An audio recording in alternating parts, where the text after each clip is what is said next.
la cuestión administrativa de las denuncias. De las denuncias a la gestión del administrador, en un apartado de las facetas de actuación del órgano administrativo dentro del consorcio, que como las diferenciamos ya en otro capítulo, ahora lo vamos a reiterar acá. Este es el edificio, que no es el consorcio, sino simplemente el lugar material donde se desarrollan las actividades propias del consorcio. Y este es el consorcio, la figura jurídica que concentra y nuclea todas los intereses individuales de cada uno de los copropietarios y también de los consorcistas, es decir, quienes tienen cedidas en uso las unidades funcionales, decíamos individuales y colectivas. El consorcio se expresa colectivamente con el interés comunitario por encima del interés privativo, no obstante atendiendo a veces intereses privativos de cada uno de los dueños de los inmuebles diferentes que componen todo el conglomerado. Estos inmuebles diferentes son las unidades y deben ser, por supuesto, funcionales, es decir, aptas al destino que tienen implementado en el contrato plurilateral que los une, que es el reglamento de propiedad. Al menos 2 patrimonios diferentes con inmuebles diferentes. Uno puede ser dueño de una sola unidad y el otro de todas las demás, o puede haber multiplicidad de interesados individuales con cada una unidades funcionales. ¿De acuerdo? Bueno, este es el panorama genérico de cómo se nos plantea la copropiedad o propiedad horizontal. ¿De acuerdo? Bien, entonces decíamos, intereses de los individuales de los copropietarios, estos copropietarios, o bien de consorcistas, quienes no son propietarios. Por ejemplo, conviviente, cónyuge, con matrimonio posterior a la adquisición del titular, o cónyuge de un bien propio heredado por uno de los 2 miembros del matrimonio. Bueno, inquilinos, tenedores, poseedores ilegítimos, todo aquel consorcista que residiendo o usando unidades carece de la titularidad del dominio. ¿Bien? Entonces, intereses privados, intereses colectivos. Este es el ser legal que administra, gestiona y lleva adelante las tareas por todos ellos, reemplazando o purificando en este sentido por la multiplicidad que suele tener la cantidad de copropietarios, reemplazando la figura del condominio, es decir, en la cual ya se diferencia, ¿no? Por supuesto, un edificio podría estar dividido en condominio entre todos estos y habiéndose asignado sectores exclusivos de uso para cada uno de ellos dentro de un contrato de condominio y ser un solo inmueble y respetarse en esas condiciones. Pero sucede que cuando llega la hora de los gastos y los reembolsos recíprocos y sucesivos para mantener esto, o bien cuestiones de falencias, de fallas en el uso, porque uno se excede en el uso de ciertos sectores u otro no, bueno, no hay nadie quien lo regula, entonces empiezan los litigios múltiples, recíprocos y enfrentados entre todos ellos, que es lo que la ley trata de evitar con la delegación que hacen estos inmediatamente entra al sistema para que lo haga esta figura consorcio. Es decir, recaudar y disponer para conservar y regular la conducta o el uso de la conducta de las personas en el uso de esta edificación. Bien, entonces esto lo hace esta figura llamada consorcio. Muy bien. Y esta figura es orgánica, tiene un esquema orgánico, organizativo, dividido en 3 segmentos bien diferenciados: el consejo haciendo la función de fiscalizar, la asamblea con la función de gobernar y decidir, asamblea de copropietarios, no de consorcistas, porque los consorcistas carecen de la virtud de ser miembros del consorcio, son usuarios, no, pero porque no hay consumo en esta relación, porque hay una relación de inherencia, digamos, de composición interna. Entonces los consorcistas son, podríamos decir, integrantes de la comunidad. Bien, pero no tienen la facultad de componer al órgano asambleario. Eso sí lo tienen los copropietarios, ¿de acuerdo? Y la tarea de quien administra, es decir, quien recauda para conservar, y utiliza la firma y la representación legal para comprometer a la figura consorcio, colectivamente a todos ellos, ¿de acuerdo? Bien, comprometerlo con ellos mismos o con terceros a quienes recaba de sus prestaciones para conservar la edificación o para ayudar a regular la conducta. Incluso, por supuesto, cuando se presenta judicialmente para hacer cesar una conducta indebida con la firma de la representación. Esto lo hace la administración. La administración, que es el tercer órgano. A este órgano nos vamos a referir o a apuntar ahora en este segmento, que es el de su doble juego, la dualidad actual que existe en la calidad del órgano administrativo o ejecutivo del consorcio. ¿Por qué decimos esto? Bueno, porque por un lado se presenta un vínculo contractual de mandato, que es contractual y también entra en las fuentes o las vertientes legales de conceptualización de esta representación a través del mandato. ¿Por qué? Porque la ley, es decir, el Código Civil y Comercial de la Nación, la ley madre, en la concepción del derecho real de copropiedad, establece que esta persona jurídica se representa obligatoriamente con un representante legal.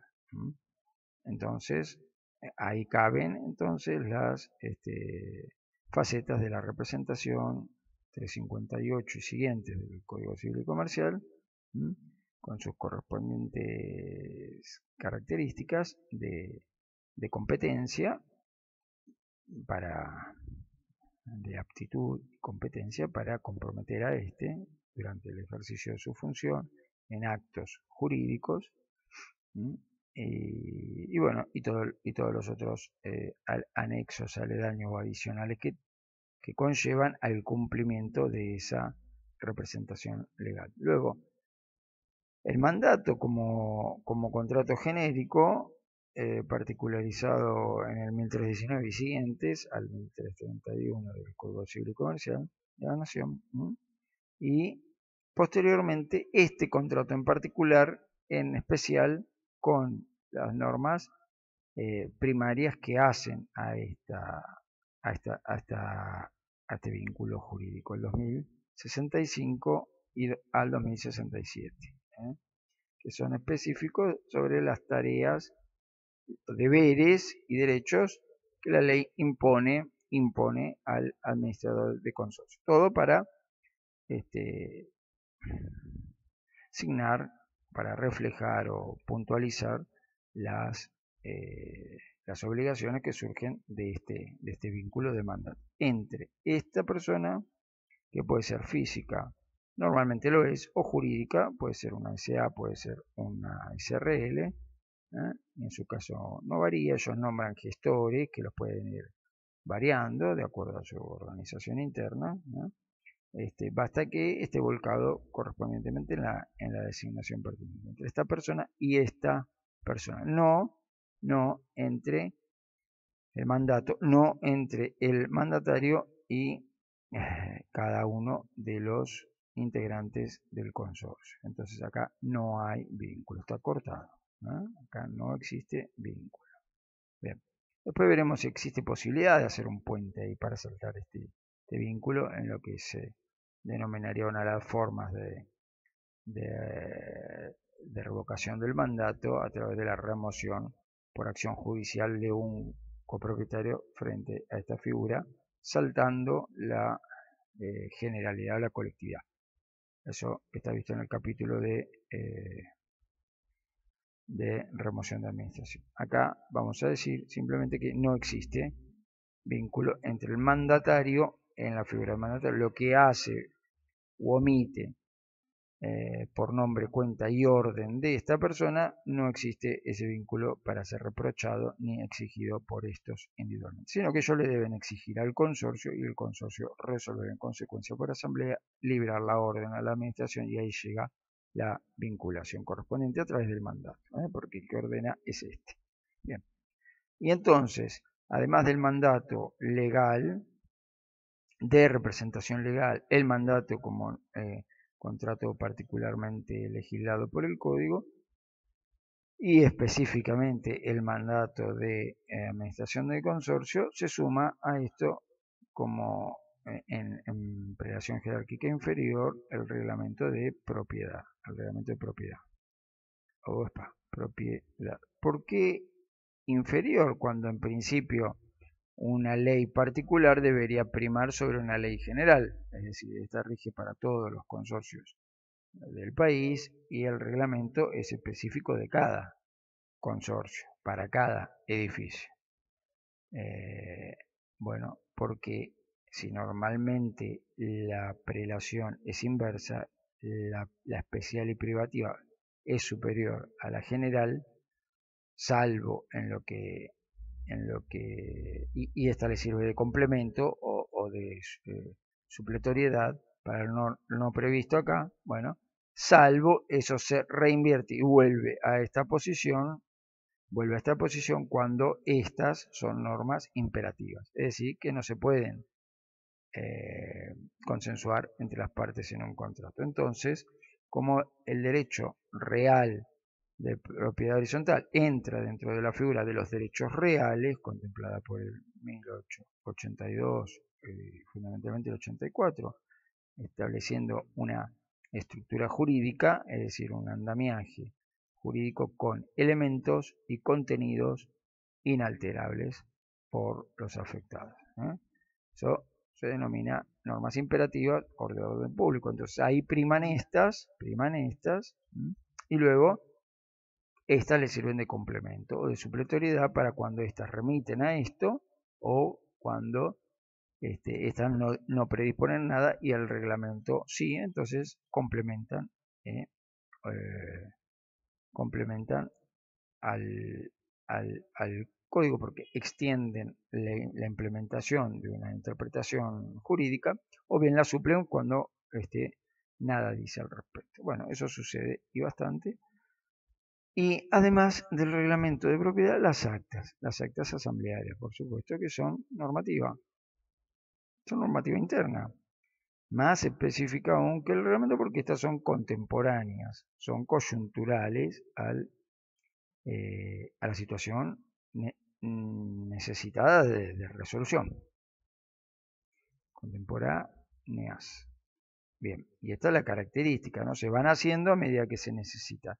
Bueno, también deben respetar la normativa del reglamento y por supuesto deben respetar esto, si no, cualquiera de los implicados o interesados ahí tendrá frente a las actas tendrá la acción judicial para conseguir, judicial previamente pasada por supuesto por las prevenciones de resolución de conflictos anterior, como ser el diálogo, como ser la intimación, la mediación y finalmente un juicio, obteniendo la sentencia judicial. Recordemos acá en el diálogo lo que se hace es consensuar una resolución del conflicto internamente. Si este dice un acta es nula porque lo resuelto va contra el reglamento o contra la ley, y además me perjudica, que es uno de los elementos fundamentales de la nulidad, ¿no? Además de la formalidad presentada por el caso, el perjuicio concreto, actual, subsistente, eh, bueno, antijurídico, por supuesto, es decir, injustificado. Entonces, irá a la instancia de diálogo a decir, o que otra asamblea, celebremos otra asamblea para borrar por lo menos el punto tal de esta asamblea que, bueno, si en el diálogo no va, lo intimará para que celebren nueva asamblea. Si la intimación no va, lo planteará en mediación, irá como requiriente la mediación e irá también como requerido en función de ser miembro de esto, pero representado por junto con todos los demás. Bueno, y a lo mejor en mediación se llega a una sentencia privada, una sentencia entre partes, entre interesado y consorcio, para borrar lo dicho por una asamblea. Bueno, y si no, lo hará con una acción judicial, una sentencia pública, es decir, una sentencia de una autoridad superior. Bien, entonces decíamos, cuando el acta vulnera esto, bueno, puede ser reeditada o revisada. Cuando el reglamento vulnera esto, o la aplicación o la interpretación del reglamento vulnera a la norma superior, también puede existir la acción de cumplimiento de ley o cumplimiento de reglamento, como se denominaba antes. No importa la caratulación que tenga, lo importante es el objeto de la demanda, hacer cumplir la ley por sobre el reglamento de propiedad. Bueno, y por supuesto, a la ley no la puede rebatir, porque, porque allí está, se inserta el copropietario en un sistema ya legislado con estas características de imperatividad. ¿De acuerdo? Bien. Entonces decíamos, acá rige el mandato. Para este lado, al administrador frente al consorcio, el mandato. Le corresponden todas las situaciones del mandato. Muy bien. Entre ellas, por supuesto, las principales es poder fijar honorarios. Y acá aparece, cuando hablamos de honorarios y otras características, como ser las prestaciones del mandatario, que pueden ser diferentes las prestaciones de este mandatario a las de un mandatario posterior o a uno anterior, depende de lo acordado en este contrato de mandato. Más allá de todo esto, lo acordado en el contrato en particular, porque en el acta tengan en cuenta que se lo nombra nada más y acepta por principio de ejecución, empieza a ejecutar, pero no plantea ninguna de sus condiciones de ingreso al vínculo de mandato, que pueden ser más particularizadas. Por ejemplo, en el acta se dice, bueno, se designa a fulano de tal como administrador y nada más. O puede llegar así con honorarios de tanto. Pero en un contrato particularizado, denominado, no sé, currícula o presentación, carpeta de presentación, o legajo de actividad o de gestión, y allí es donde el mandatario, cuando propuso u ofertó su tarea, su prestación como mandatario, estableció que los honorarios estos se ajustarán con tal índice. Bueno, ahí tenemos algo, y que hará esta tarea, concurrirá a asambleas o no lo hará.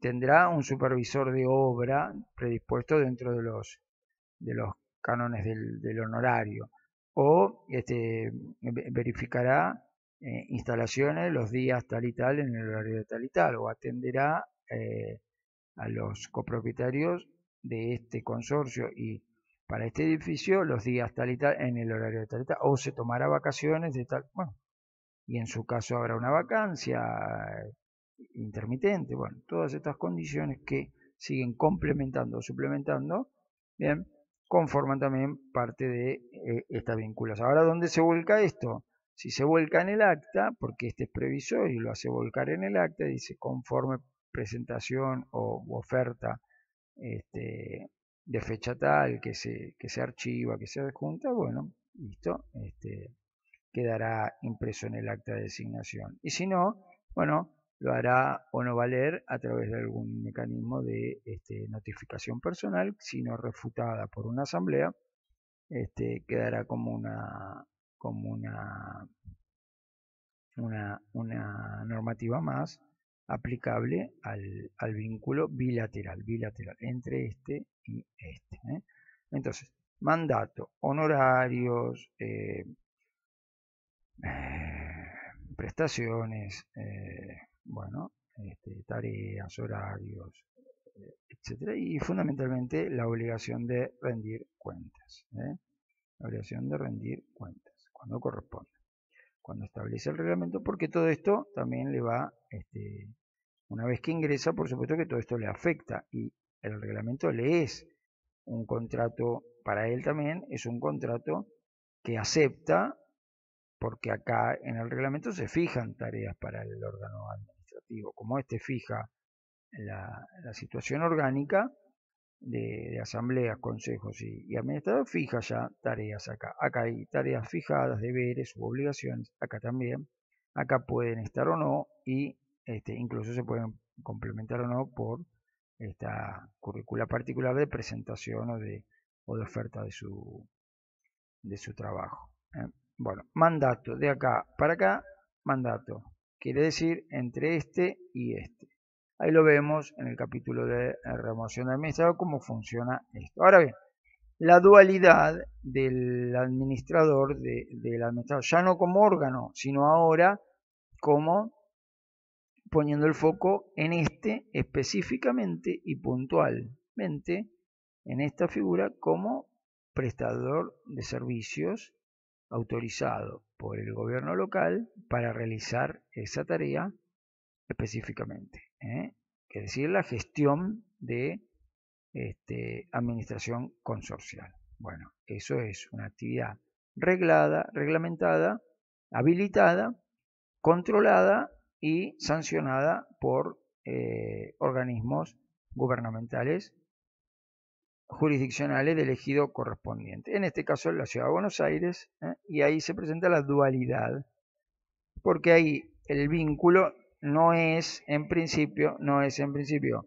ni con o mejor dicho, ahí vamos a ver cómo lo explicamos. El vínculo es directo con el gobierno de la Ciudad de Buenos Aires, en este caso, ¿no? Después en cada provincia, como corresponde, en la provincia de Buenos Aires, en la de Salta, en la de Santa Fe, en la de Tucumán, creo también, donde está reglamentada esta actividad, con el gobierno de la Ciudad de Buenos Aires, y acá con la Dirección General de Defensa y Protección del Consumidor. Por ejemplo, en la provincia de Buenos Aires, en vez de ser con la Dirección de Defensa del Consumidor, es con la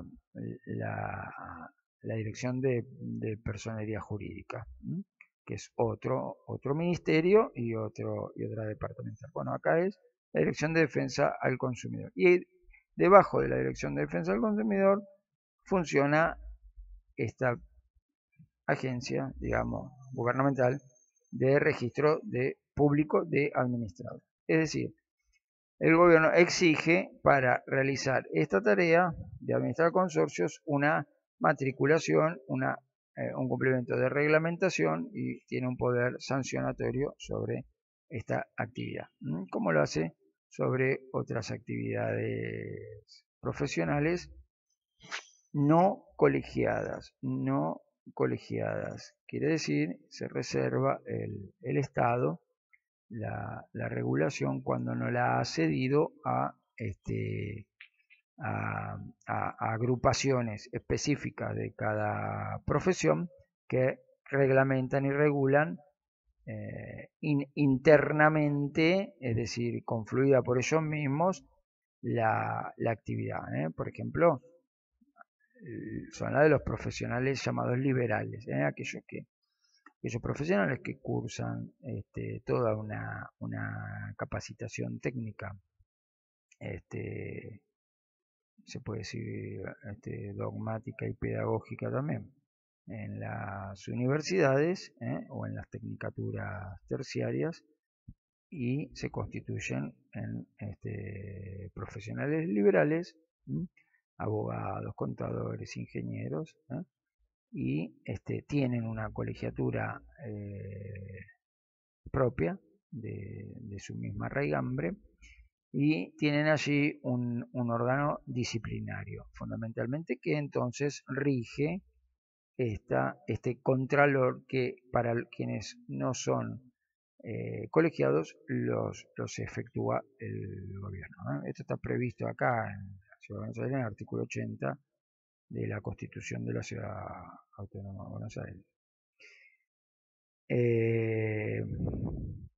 El gobierno de la Ciudad de Buenos Aires, bueno, más o menos ahí.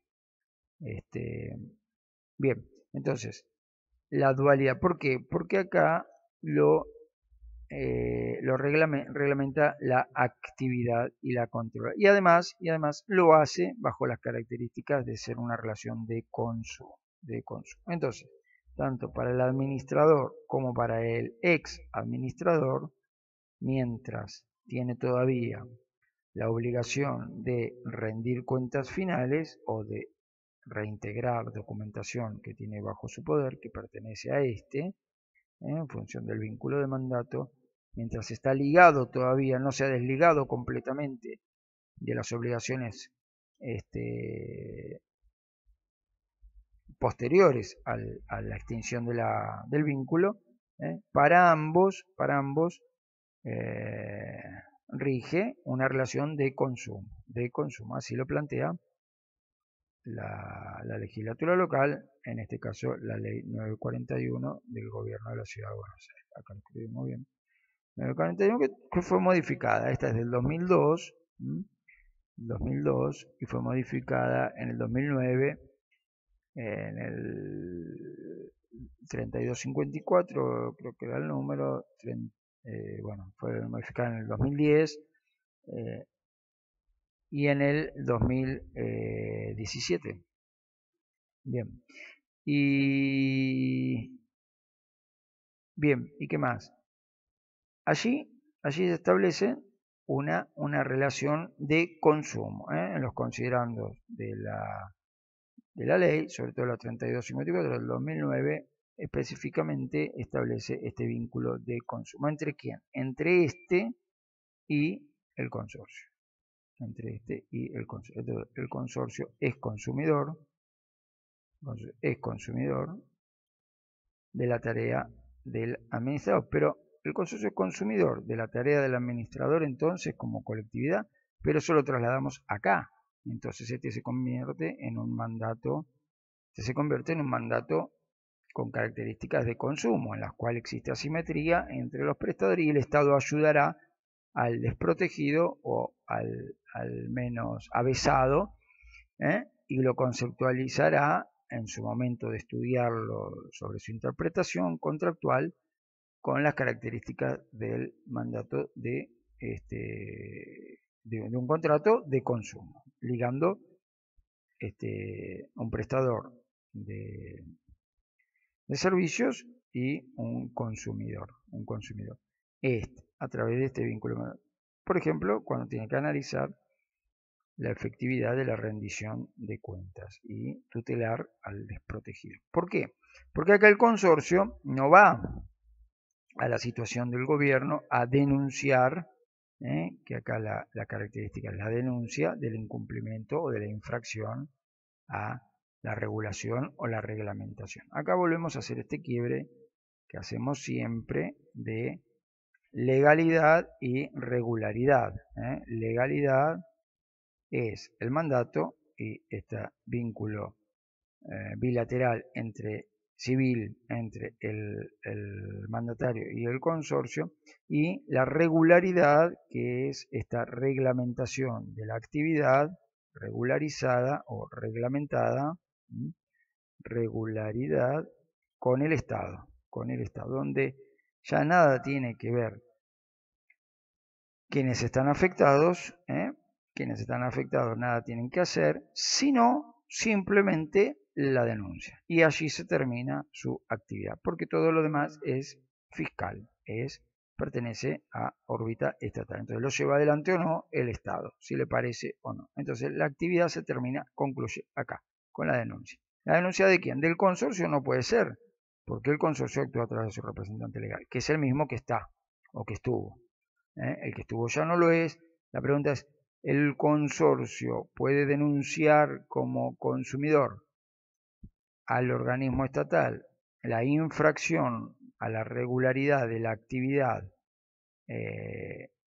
para que el ex administrador sea sancionado, y lo hace el consorcio a través de su nuevo mandatario? ¿Puede iniciar el nuevo mandatario es decir, reportar al Estado una denuncia? Sí, puede. Bueno, entonces ahí vemos que además de ser un contrato de consumo ligando al mandato, en la legalidad también puede ser el consorcio tenido por como consumidor y en ese caso ser denunciante con la nueva representación legal y frente a infracciones de quien estaba. ¿Por qué? Porque la regulación de la actividad establece que puede ser sancionado o verificado o controlado hasta 3 años, tal vez hecho por 3 años antes, Entonces, si hubo un traspaso de administración y estamos dentro de las infracciones en ese plazo de 3 años de lo hecho por que puede ser lo verificado, lo controlado, bueno, y no ha devuelto la documentación, puede ser denunciado por eso si es que es una de las infracciones contempladas en la regulación de la actividad. Y si lo es, desde ya adelantamos, el artículo 9 de esta ley establece en uno de sus incisos como una de las obligaciones la devolución de la documentación. Entonces, si no lo hace, más allá siempre de la posible implicancia legal, acabando con un juicio, en ese caso será rendición de cuentas con devolución de documentación, en este caso supongamos, más allá de esto, que es la legalidad y se tramita en el fuero civil, legalidad civil, porque es un contrato de característica civil y es una vinculación civil, bueno, la regulación de la actividad ante el órgano administrativo local, que pertenece al Poder Ejecutivo. Esto no es el Poder Judicial, y esto, en última instancia, quien define si es el Poder Judicial, que es la sentencia de un juez. Bueno, aunque también el Poder Ejecutivo lo puede definir acá en la instancia administrativa, porque ¿viendo bien ahí? Sí, Poder Ejecutivo. Porque el que funciona en la mediación es un ministerio. Sentencia privada, pero que luego, incumplida, se ejecuta ante el Poder Judicial. Entonces, la legalidad, Poder Judicial. La regularidad, Poder Ejecutivo, lo que se denomina Poder Administrativo. ¿De acuerdo? Pero administrativo no de la interno del consorcio, sino administrativo del Estado. Bien. Entonces, es consumidor el consorcio. Y además, ahora sí deja de haber puente acá. Y se presenta la característica de ser consumidores los consorcistas. Y ya no solo los copropietarios, los consorcistas también. Es decir, toda la comunidad se transforma, para la vista de la regularidad del Estado, se transforman en posibles damnificados en algún sentido o tocados por la actividad o por la omisión de actividad de parte de quien tiene dicha actividad regulada por el Estado y comete una infracción de las previstas en la legislación pertinente. Entonces, estos son destinatarios finales de su vínculo o de su relación de consumo con el consorcio. Entonces, para algunas de sus actividades, el consorcio es el destinatario final, porque el que pone en juego es el patrimonio consorcial.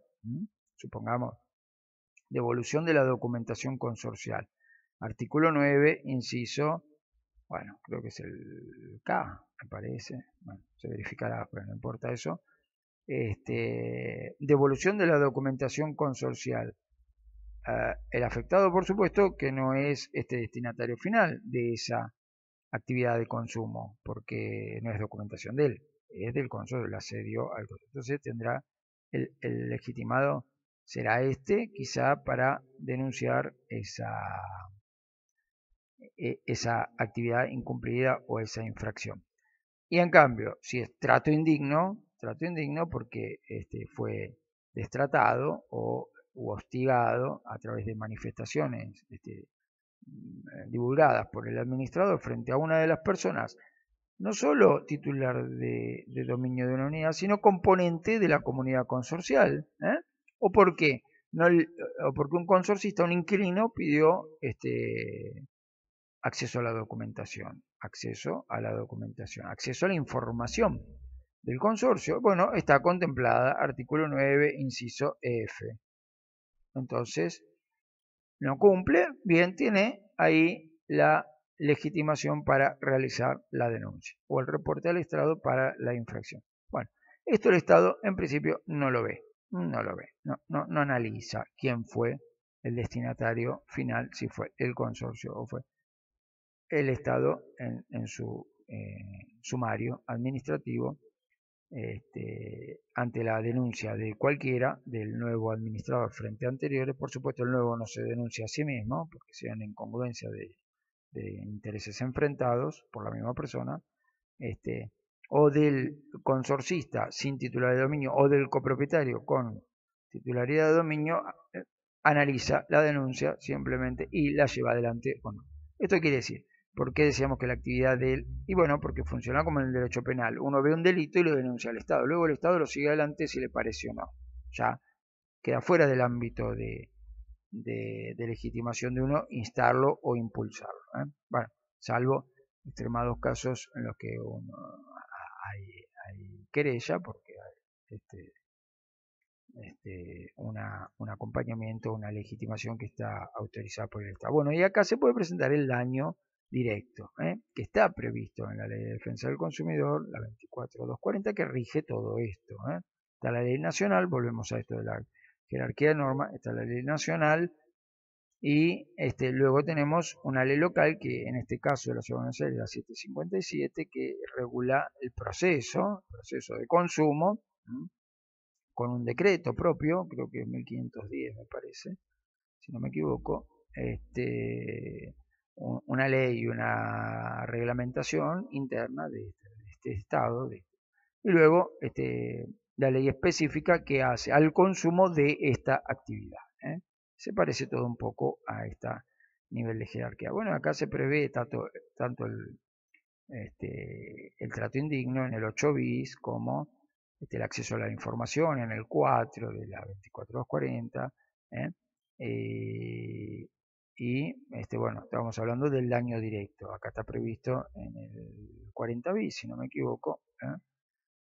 Bueno, el daño directo, cuando esté perjudicado. Pero ahí hay que atender con atención, también está en la 757, por supuesto. Hay que atender con atención y ahí el Estado verá cuando realmente es destinatario final de las tareas de y no lo es el consorcio. Y esto se ha dilucidado y se ha debatido ya en el Foro de Relaciones del Consumo del Gobierno de la Ciudad, que antes eran solamente tribunales del Poder Judicial, contencioso administrativo y tributario, y ahora de relaciones de consumo para tratar esta situación. Es decir, la situación administrativa llevada al Poder Judicial para analizar en definitiva quién era destinatario final de esta relación de consumo, observando o habiendo observado, revisando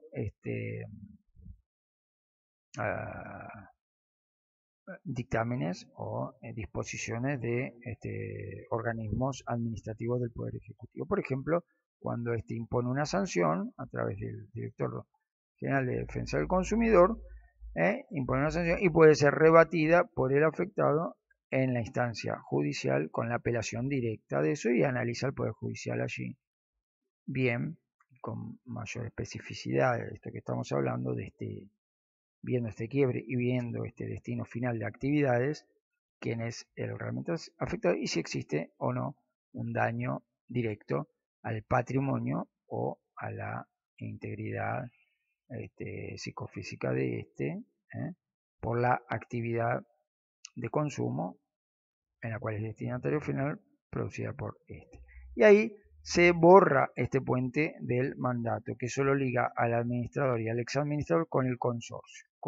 Y ahí sí nace este vínculo bajo las facetas del consumo, en la cual tanto copropietarios como consorcistas sin titularidad pueden ser afectados por la actividad del administrador o del exadministrador en particular, con un daño directo que repercute, por supuesto, sobre su patrimonio o sus bienes extrapatrimoniales, que al final se matizan siempre en una indemnización monetaria, y van más allá de la denuncia que se acompaña con ese daño directo, y bueno, y que puede acabar en la vía judicial también.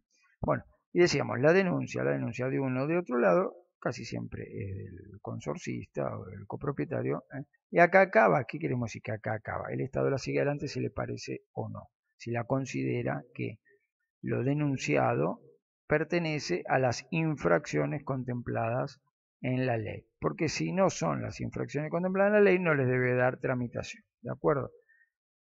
Y no todas las posibles falencias del administrador son infracciones contempladas en la ley. Por ejemplo, bueno, no sé, que se aumente los honorarios sin pasar por una asamblea es una previsión de esta normativa, creo que la contempla el artículo 14,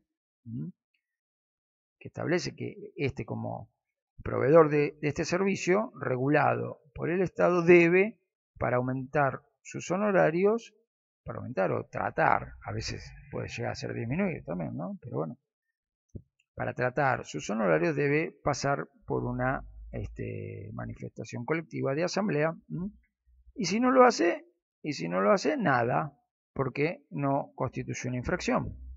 Entonces, si no lo hace, no lo contempla como infracción. Entonces, si ocurre eso y uno lo quiere denunciar porque lo hizo, apareció un honorario nuevo en la liquidación de expensas y no pasó por asamblea y lo trae acá a la denuncia y no está contemplado dentro del, creo que es el artículo 15, ¿sí?, que establece cuáles son las infracciones, y mientras el 16 establece las posibilidades de sanciones, ¿no?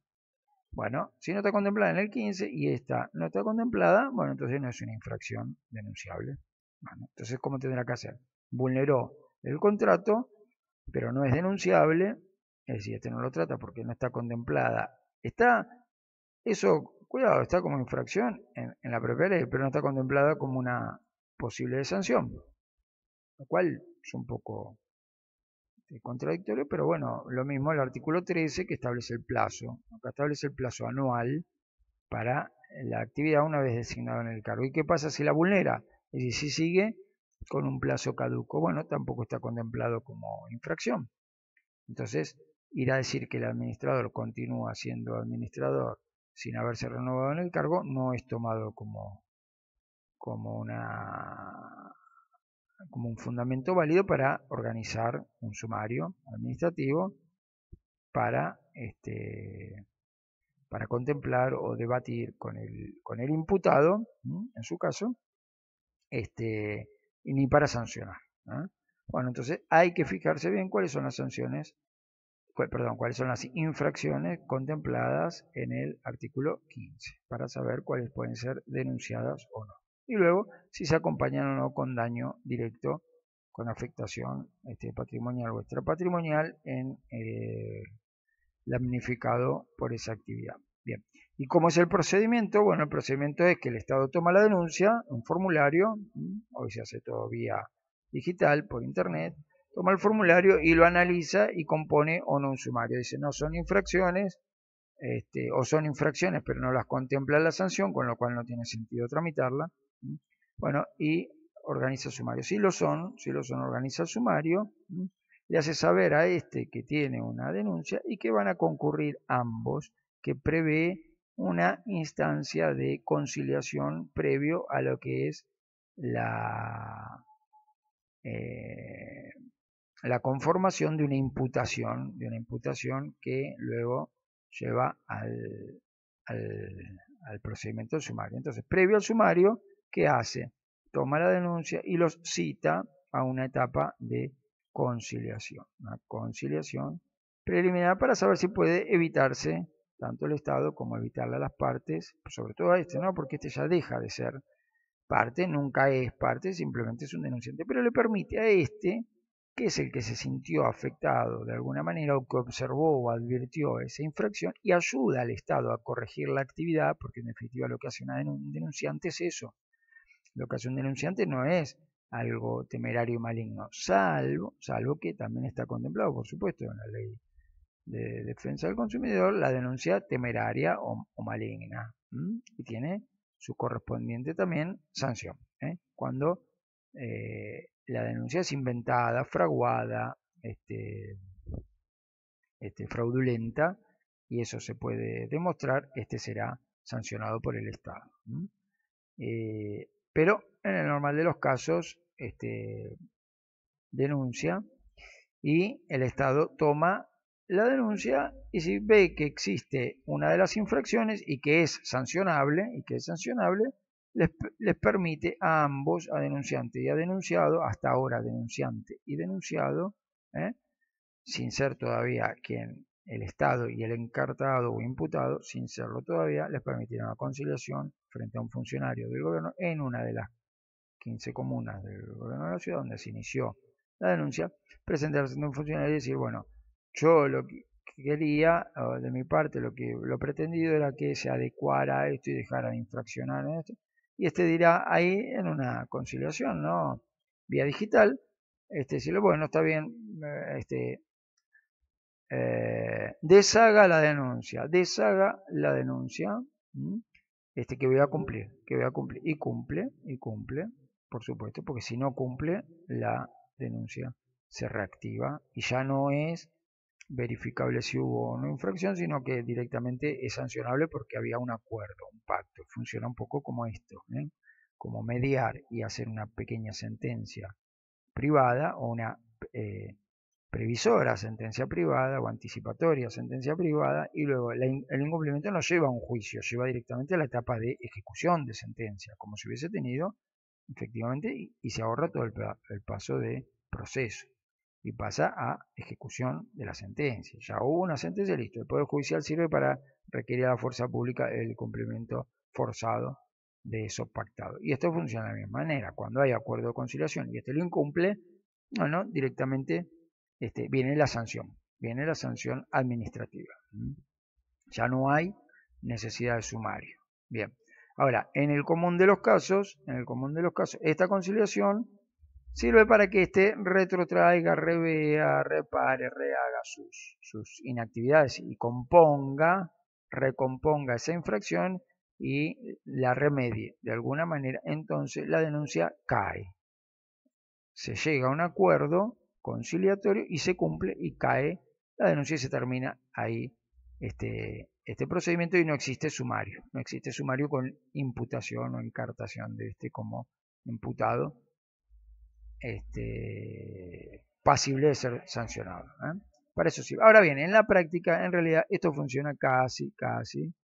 Esto, bueno, no existe en el derecho penal, porque la idea es que si alguien reporta una infracción al Estado, ya no importa si a lo satisface un acuerdo privado con porque en realidad la idea del Estado es corregir eso. Bueno, acá en este caso administrativo sí tiene la virtud o falencia, como se mire de alguno de los lados, de poder a su propia voluntad decir que una infracción vista en la actividad de alguien que está regulada le satisfaga lo concertado acá para que esa infracción no sea revisada por el Estado ni sancionada por el Estado. Bueno, a veces se convierte en una extorsión legal prevista. Entonces va con un formulario a decir, denuncio el incumplimiento del artículo 9, inciso F, porque no me permitió acceso a la información, llega a la conciliación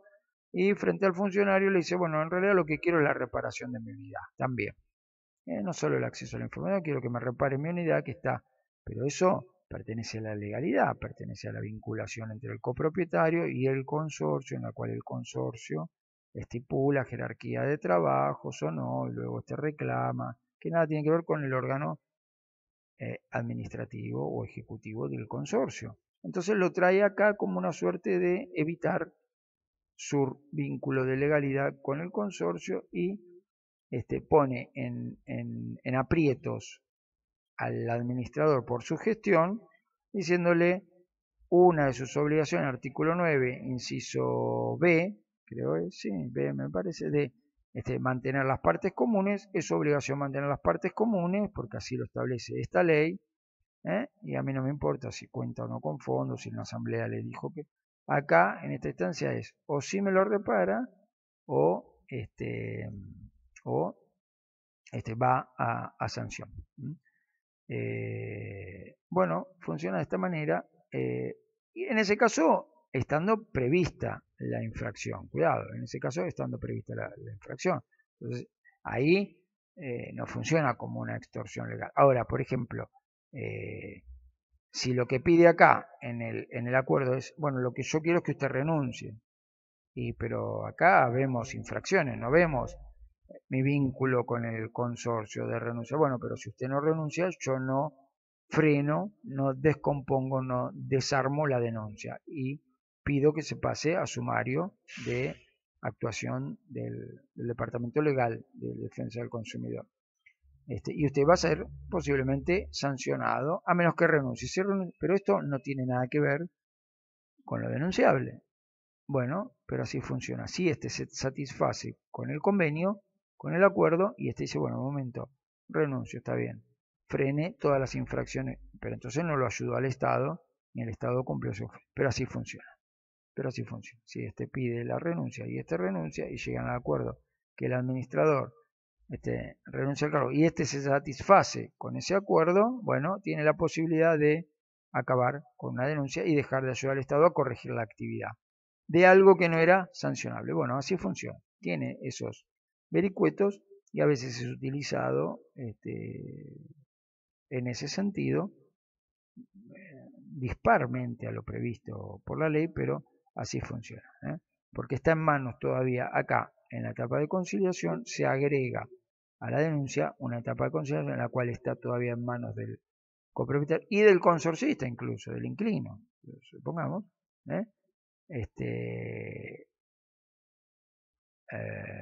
permitir o no llegar al sumario. Bueno, si no hay acuerdo acá, se pasa a legales y el personal del departamento legal, del Poder Ejecutivo, visualizará ahí si existen las infracciones e efectuará la imputación de las infracciones, de las que ve en la denuncia y de las otras que ve en el material acompañado con la denuncia, que es la documental, que acompaña o que acompaña al consorcio en su caso contra el exadministrador. Entonces la denuncia va acompañada de documentación factible de analizar y además como la denuncia también puede ser de oficio por parte del gobierno, que no sale a investigar oficinas de los administradores, naturalmente, porque no tiene personal para eso. Hay 10.000 administradores registrados y el personal es escaso, pero al verlo en la denuncia puede agregar de oficio nuevas infracciones advertidas de la documentación o mejorar o perfeccionar las denunciadas por Entonces realiza la imputación en un sumario administrativo y le presenta la vía de defensa para el otro con la notificación de la imputación, del sumario con la imputación, se le notifica y se le da el plazo para que haga su descargo. Su descargo que va a ser analizado, lo puede hacer o no, es voluntario, será analizado por el Departamento de Legales, que es juez y parte. En este caso, claro, como el Poder Ejecutivo, el Estado es juez y parte y juez, es decir, mal dicho juez, ¿no? Pero es parte y autoridad. Quiere decir, es el interesado, por un lado, para regular una actividad bajo su ejido de jurisdicción, hace el sumario, imputa, analiza el descargo del imputado o el posible sancionado y resuelve también con su organismo interno, con lo cual es parte y autoridad. Bueno, pero esa disposición de sanción es revisable judicialmente. Entonces el afectado puede ir a la justicia en el caso de la Ciudad de Buenos Aires, tribunales de relaciones de consumo, contencioso administrativo, relaciones de consumo, a ser revisada por la alzada, es decir, por las cámaras de civil, del foro civil, el dictamen el dictamen lo hace el departamento legal, en el cual se basa la disposición del director de defensa del consumidor imponiendo una sanción. ¿Y cuáles son las sanciones? Las sanciones son, como sabemos, apercibimiento, que, bueno, simplemente lo apercibe, esto pocas veces se ve, porque no le sirve a nadie el apercibimiento, tampoco le sirve al Estado, digamos, porque lo que el Estado, a través de esto también lo que busca, de alguna manera, es caja dineraria, porque la sanción normal y típica es la multa dineraria.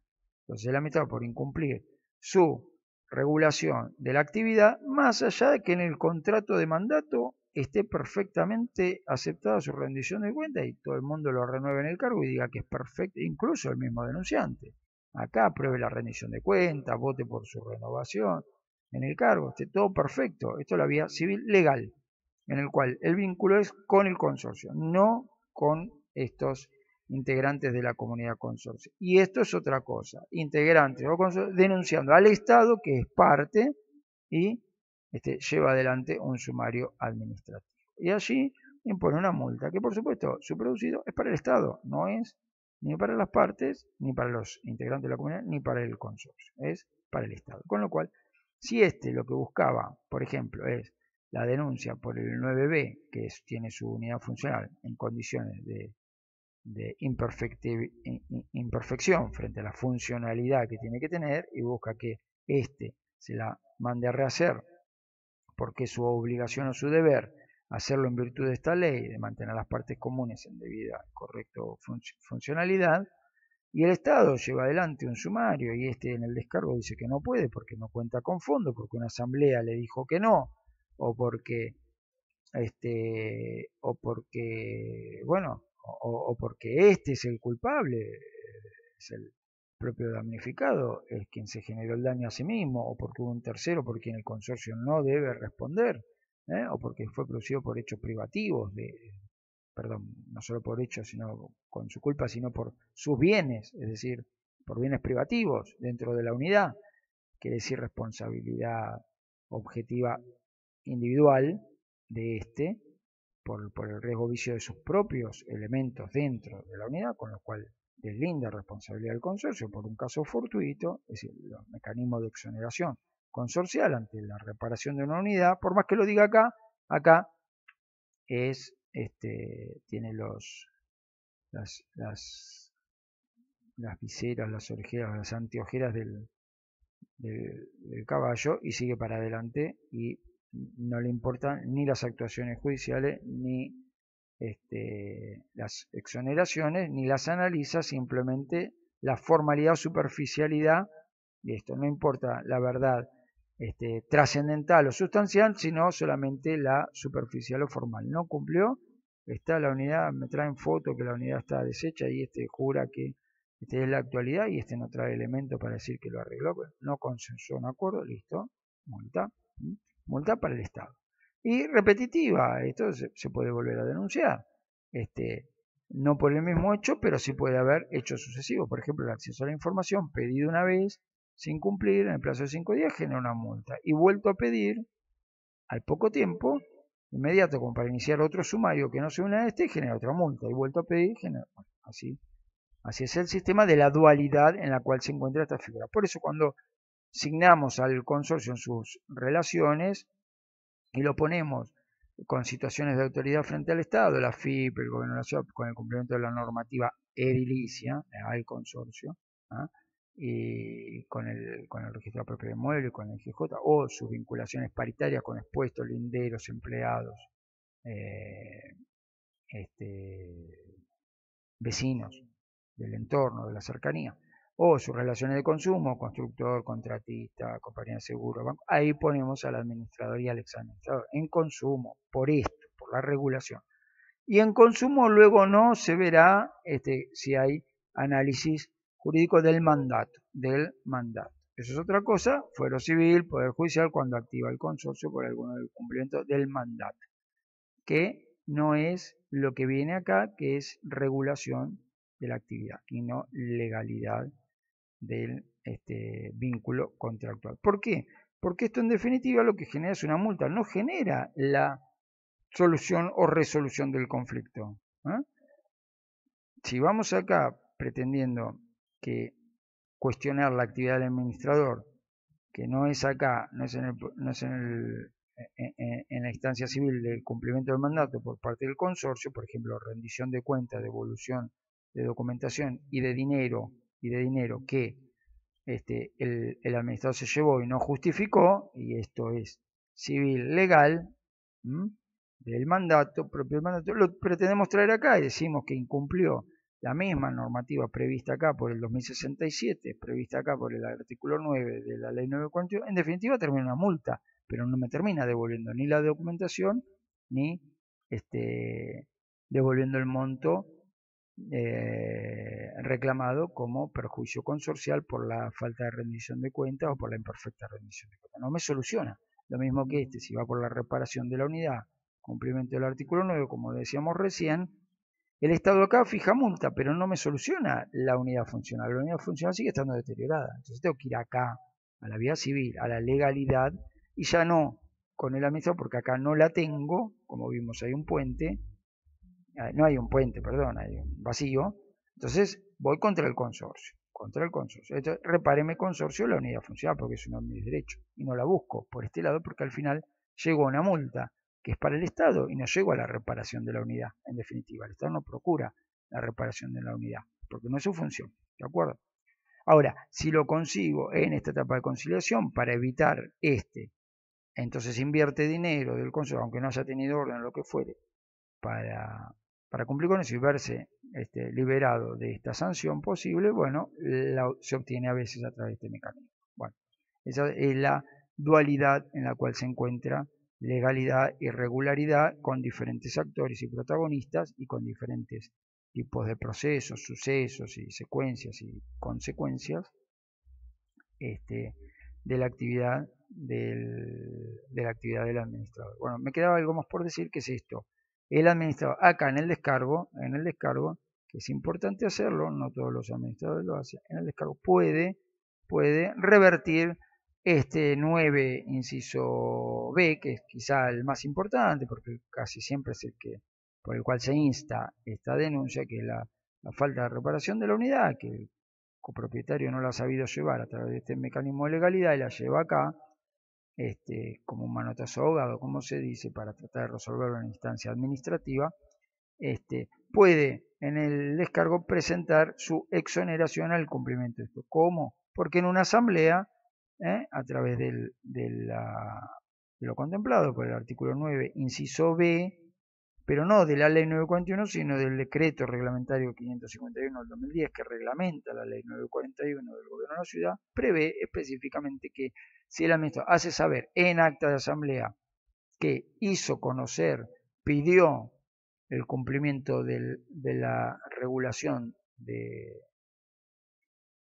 las perfectas condiciones edilicias, y en este caso de la unidad funcional, y la asamblea le ordenó que no lo iba a hacer, que no lo iba a ordenar, o que si se encontró con la negativa de su mandante, bueno, se exonera de poder haber cumplido con esto. Por ejemplo, también la revisión de la potabilidad del tanque de agua o la ley 257 de fachadas. Perfecto. El administrador en asamblea deja constancia y tiene un documento, o lo hace a través de un documento privado, por una circular, por una notificación fehaciente, por los medios estos de comunicación interna consorcial, los cuales le hace saber a los copropietarios que deben cumplir con la ley 257, que el consorcio está obligado a cumplir con la revisión de la potabilidad del agua, y les pide que aporten lo necesario para él poder ordenar con un contratista, llevar adelante eso, y encuentra la negativa. Por supuesto que la negativa es en asamblea, siempre como expresión